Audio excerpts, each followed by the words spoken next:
You know, I think they're selling because they have rats. They've had rats all in that house for months. I get it. Some neighbors are just grade A a-holes, but there's the way to handle these people when you're trying to sell your house. I'm going to give you these tips today. It's Take a Tip Tuesday.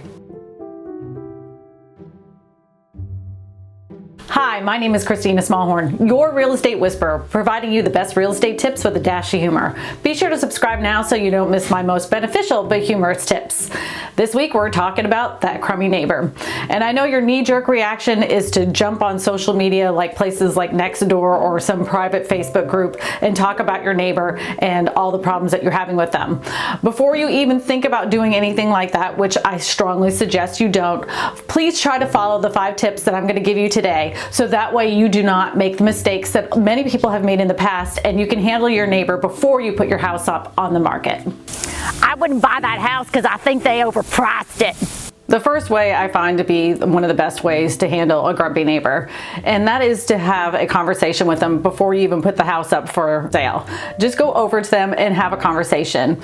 Even ask their advice on what they think about you trying to improve certain things on the front of your home or around the house. Ask them what their opinion is.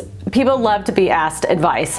If you open those doorways and they feel like their opinion matters, then all of a sudden you're going to end up building a rapport with your neighbor that you've had a conflict with from the time you moved in. They've already tried to get me in trouble for not painting my house, but my husband painted it in 1952 and it looks amazing. My George did a good job painting that house. Nothing's worse than your next door neighbor's house having the worst painted house in the neighborhood. I've seen it many times. But one thing that has worked for me in the past, believe it or not, is to offer to actually paint the house for them. Although it seems like a big expense, it could actually sell your house a lot faster and saving you a lot of money on mortgage payments. So if your neighbor's house looks like a wreck with terrible paint, just offer to paint it for them, and of course include them in the process of painting the house for them as well. Let them pick out their color and see if they want to help with the painting of the house itself. If they offer to paint it themselves all together, fantastic, but see what their time frame of getting this done is, because I've seen it before where they're like, yes, we'll go ahead and paint it, and they go ahead and paint it another god-awful color, and they paint it with a roller, which took them about 4 weeks. Make sure you get a timeline, see if you can help out, pitch in your own money to get it done, so that way the house next door doesn't offset your house where your house looks fantastic.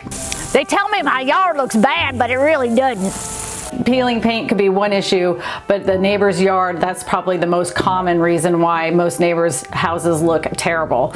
They have weeds growing in the flower beds, their lawns are way too high.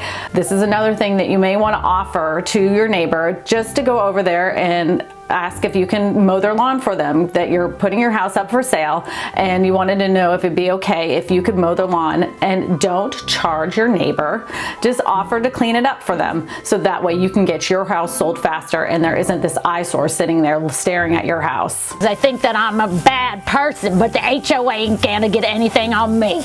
So you tried the diplomatic route and you're not getting any response about the peeling paint from your neighbor. They're not willing to let you mow the lawn or clean up their flower beds. So this is the time that you probably want to involve the HOA. Before you do that though, make sure that you've done the other things that I suggested first, because you don't want to start bad blood before your house goes up on the market. If you have to go this route, I would say to the neighbor, look, you know, I've offered this to you, but I had to go to the HOA because I'm trying to get my house up for sale. Again, try to open up that line of communication. If they're grumpy about it, at least you were honest about it, and the house is going to get cleaned up, and you didn't have to kind of put in your own money and hard work into it. But at least you're getting this house taken care of so you can get your house sold faster. City ordinance, they're not going to tell me I have to pick my weeds. So you don't live in an HOA and you don't have a homeowners association that can help you out? Well, if you live in a city, a lot of cities have ordinances, and you can look up some of these ordinances to see if they're covered when it comes to lawns not being maintained and houses. Many cities have these types of rules that need to be followed, but a lot of times most people don't know about them, so they don't know that they can get the local authorities involved when it comes to your yard looking like garbage. So go ahead and do your little bit of due diligence, find out what the city ordinance is when it comes to maintaining properties, and if they have not maintained a property, property, go to the courthouse, show them the picture, give them the address, and show them that this house needs to be maintained. Does it work? Sometimes. Sometimes some neighbors are just like, forget it, I don't care, give me a fine. I'm gonna live here till the day I die. But in other cases, it does work. So give it a chance. If all else fails, go ahead and call the city.